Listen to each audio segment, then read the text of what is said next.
Morning, everyone. Welcome to our Wednesday Wisdom Circle. I hope everyone is well. Happy belated Canada Day. I hope you all enjoyed your day yesterday and did something fun or special in some way.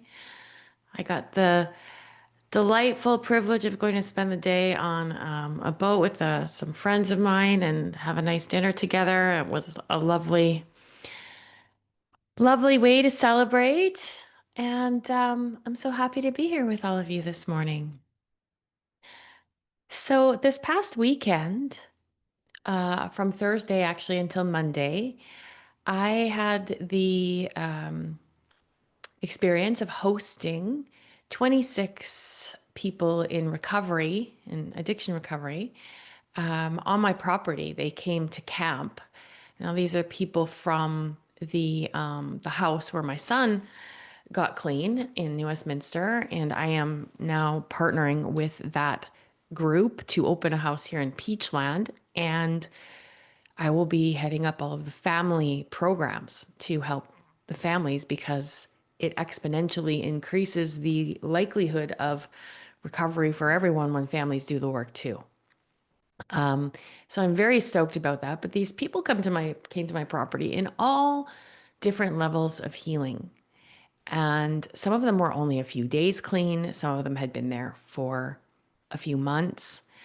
And so there's a lot of chaotic energy, as you can imagine. And some of them didn't want to camp and they're mad that they have to come on the field trip. And then there's other people that are super stoked about it. And anyways, I have all these people on my property, and it was to be honest, I my social battery is quite low these days, and so I found it overwhelming to have be around a lot of people all at the same time. But I really wanted to connect with them in some way and be approachable and interested. And so I noticed in the mornings, like 6 in the morning, there would be 6 or 8 of them out, and they had a campfire, and I would go out and sit with them each morning and have coffee and listen. And what I was really in awe of was what a miracle it was that each one of them was even there. Like just a complete and utter miracle. And to hear some of the things that they had been through and that they were willing to try again, and how so many of them have broken relationships and have been knocked down time and time again. And they just keep going. That's a miracle. But what was even more astonishing to me was the level of gratitude that these beautiful human beings expressed genuinely. I couldn't walk by any of them without them saying, "Thank you so much. This is so healing. I can't believe we get to come here." And I was like last week you couldn't even feed yourself. You're on the street, and like I understand that, but that they could even think to feel so grateful felt like a miracle to me. They'd been down so low that the gratitude for all the small things was massive. And I just think that that is a miracle. And I wanted to talk about today how we overlook everyday miracles. We tend to look for the big things, the miraculous cure or the lottery win or you know, we just miss a big accident in traffic or something. But there are so many beautiful little miracles happening around us, for us, within us, all the time. And the second part of that story is that my son Nick, when he heard they were all coming up, he's like, "Oh, geez, Mom, I better come. You don't want to have to deal with all those guys." He's hilarious. So him and his fiance and his friend Regan came up as well. And to watch my son 3 years out and how he is in service of and relating to and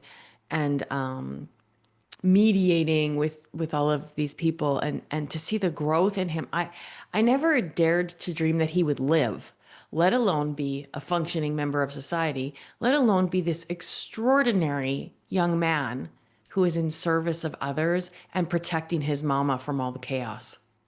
Like it was absolutely soul moving to me. I spent the weekend almost like teary the whole time because I was like, who is this human? It was so beautiful. So I was thinking about, you know, these miracles that we said tend to talk about or look for. They're not flashy. I mean, the ones we look for are flashy, dramatic events. But I think that the real definition of a miracle is anywhere that, like an unexpected way that love or grace or hope shows up. A miracle is anywhere that love or grace or hope shows up, maybe unexpectedly. I just think that's so beautiful. And one of the biggest miracles that I heard through the stories that these people were telling was that they couldn't believe that there was someone, anyone on the planet that still had any shred of belief in them. And I thought, isn't that a miracle that we could offer to everyone? To say, I believe in you, to just, I believe in you, encouragement. To encourage is to embolden another with courage, the courage to carry on. And we can do that when we believe in people. So I started thinking about what are some everyday examples of miracles that maybe we take for granted. And of course, someone in recovery, I witnessed this, choosing not to use today. A parent reconciling with a child. The feeling of being seen and heard. I can't tell you how important this has been in my healing journey over the past few months, having people in my life that completely see and hear me. The sunrise when it's been a long night and maybe you're full of anxiety or whatever, and the sun comes up and everything seems like it might be okay. Tears of relief or laughter after pain. That's a miracle. A kind word at exactly the right time. A moment of unexpected forgiveness. And that quiet little knowing that you've been through lots of things and it's always been okay and it's going to be okay. I think the fact that we can tap into that is also a miracle. Now we know that there's science behind this. Some people seem to experience more miracles than others. That's not because they're favored. It's because their brain is trained to look for them. We have the reticular activating system, which whatever we look for, we find. We train ourselves to look for things and the brain goes along with it. So if you look for beauty and gratitude and hope, you'll find them. And if you look for danger and disappointment and unfairness, you'll find that too.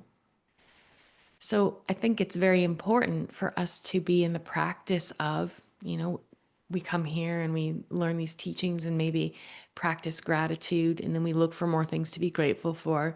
But what if you expected miracles to happen every day? If you fully expected them and walked out into the world looking for evidence of them? Your brain then says, that's important to me, so I will show you all the evidence of miracles in your life. We also have neuroplasticity. That means the brain's ability to rewire itself, the brain's ability to regenerate itself in certain ways. And practicing gratitude, but more so practicing the art of looking for miracles, it actually increases your dopamine and serotonin. And those are your brain's feel-good chemicals. So you start feeling better. When you look for how everyone's out to get you create cortisol. And cortisol creates anxiety. We hold on to weight. We get all the sicknesses that are associated with stress. Whereas serotonin and dopamine allow us to relax and feel calm and to enjoy our lives. And then there's something called the positive expectancy effect. Now, the positive expectancy effect is like basically this: when we anticipate goodness, we're more likely to interpret ambiguous events positively. We're more likely to see opportunities, and then we create conditions for positive outcomes. So if you expect miracles in your life, if you expect positive things to happen, more positive things happen to you. And yet, how often do we walk around bracing for someone's going to take advantage of me? This is going to go badly. They might reject me. What if it was awesome? What if the best possible outcome happened? Why are we so afraid to expect good and miracles? I think that's an interesting question. Why are we so afraid of it? Do we feel we don't deserve it? Do we feel like we're protecting ourselves in case that doesn't happen? Well, here's what I have to say about it. What do you have to lose? You could sit there bracing and waiting for the shoe to drop, and maybe it does or maybe it doesn't, but now you've been full of cortisol, you're bracing and probably disconnecting from life around you. Or you expect a miracle and the shoe drops, and you expected a miracle and had joy, and then the shoe dropped. So what? You didn't waste all that time leading up to it, waiting for it to happen. So I think we have nothing to lose by expecting miracles. And in all the spiritual teachings, there's evidence of this. In Buddhism, um, Thich Nhat Hanh spoke of, I love this. He said, if you're awake, you cannot help but see miracles everywhere. And he did a talk on how we all talk about how Jesus walking on water was a miracle.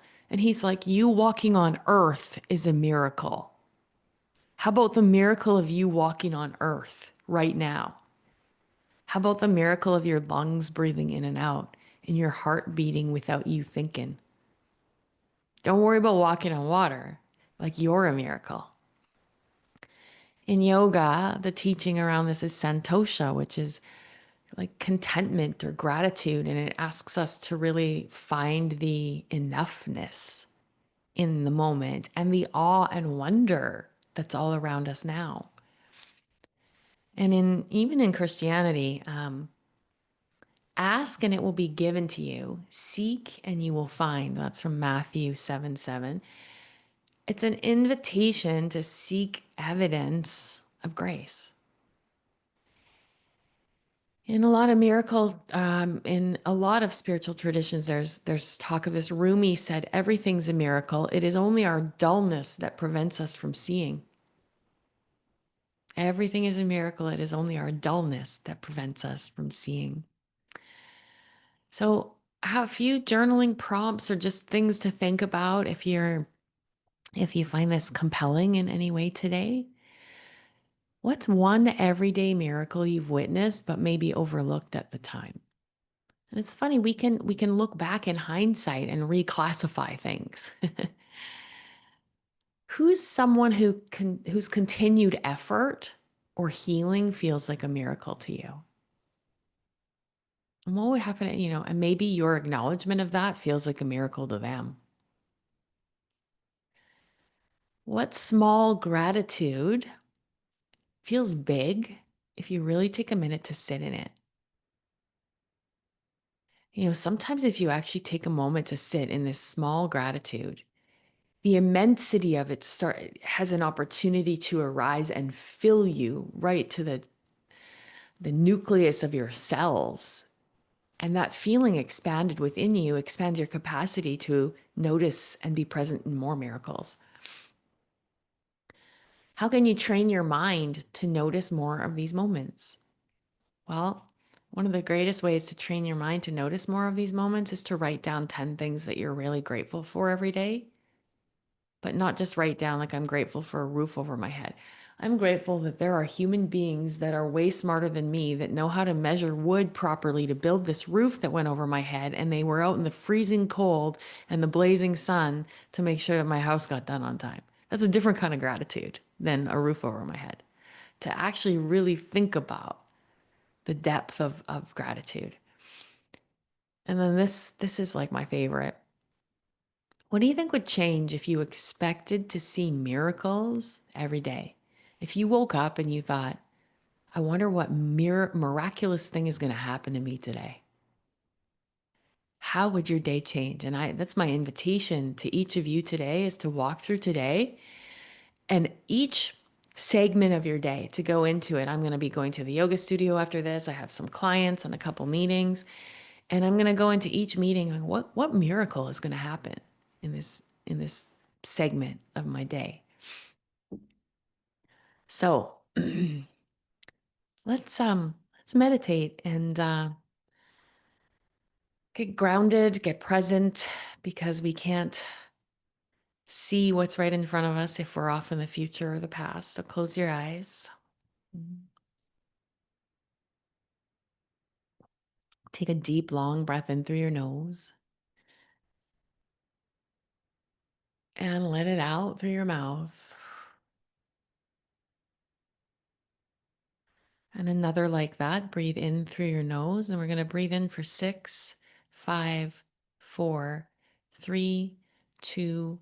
Hold for 1, 2, 3, 4, 5, 6. Release for 8, 7, 6, 5, 4, 3, 2, 1. Take a deep, full breath in right up to the crown of your head. And let this one out your mouth.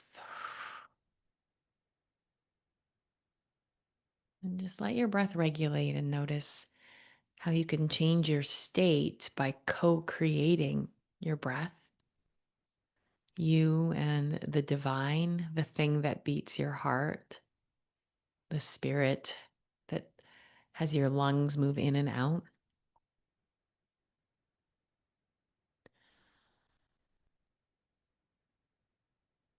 And bring your attention to the soles of your feet. Feel them on the earth, the tops of your feet, your ankles, shins, calves, your knees, your thighs, your pelvis, all of the contents of your belly and your chest, all of your organs working silently to nourish and nurture and create vitality within you. Slide your attention to your collarbones, across the tops of your shoulders, down the length of your arms to the palms of your hands and the tips of your fingers. And then notice the hollow at the base of your throat, your jaw, your bottom teeth, your top teeth, the rims of your nostrils, your eyes in their sockets.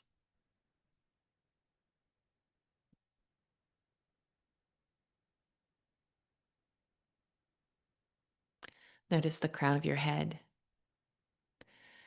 and then your whole body, the outline of your body, the internal workings of your body, the body that you walk through this world in, that you get to experience sight, taste, touch, smell, sound, all of the wonders around you experienced through this vessel. What a miracle it is to be here on earth and to have these experiences.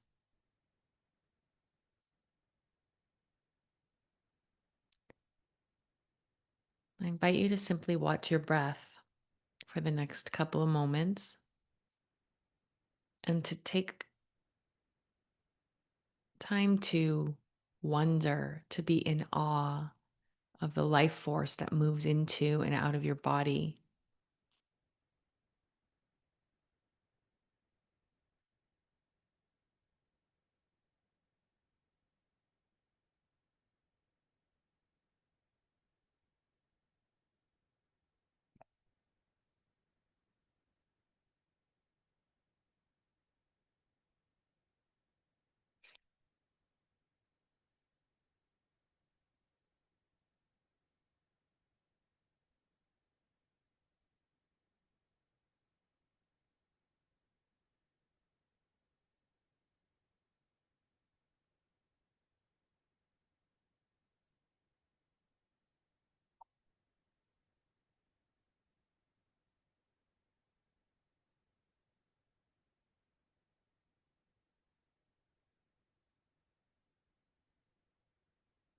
And move your attention to your heart. See if you can tune into the beat of your heart.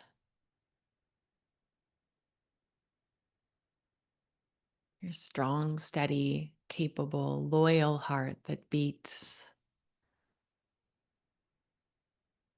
always. And take a moment to revel in the wonder of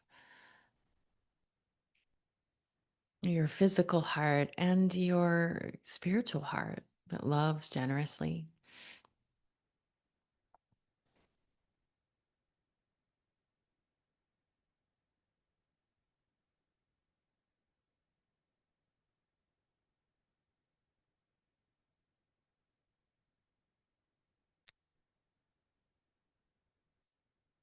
And now bring your attention to the place just behind your eyelids. I want you to imagine that you're standing at the edge of a clearing, a beautiful clearing, and it's just dawn, like the light is just coming up, the sun is rising. It's like a golden hue, and the world is really quiet. That vata air time of day. There's a spaciousness, a sweetness, and you feel at peace. And in front of you is a path lined with little like fairy lights, luminous lights. And each one of those lights represents a small miracle in your life. Begin to walk slowly into this clearing. And with each step, see a light flicker to life. And you pause and look at each light. One is the face of someone who loved you when you couldn't love yourself. Another is a feeling of relief after a time of fear. One is laughter shared after grief. Another is the moment you realized you were okay. Just continue walking, letting the lights appear. Memories, feelings, people, even challenges that led to unexpected growth. Just notice how many there are.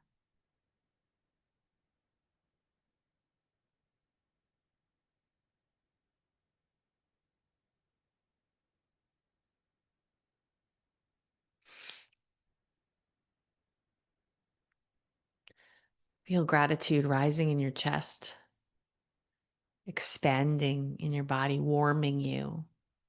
You're surrounded by evidence of grace, love, and resilience.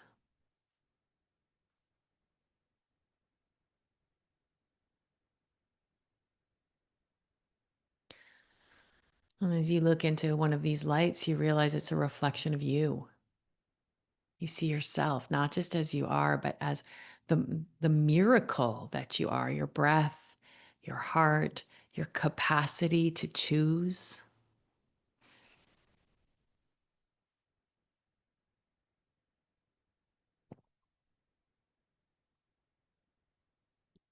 I'll take a slow, deep breath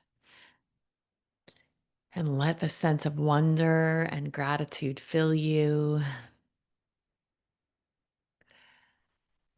And then when you're ready, bring your awareness back into the room, into your body, and take a deep breath in through your nose and an audible sigh out your mouth. And then let your eyes flutter open.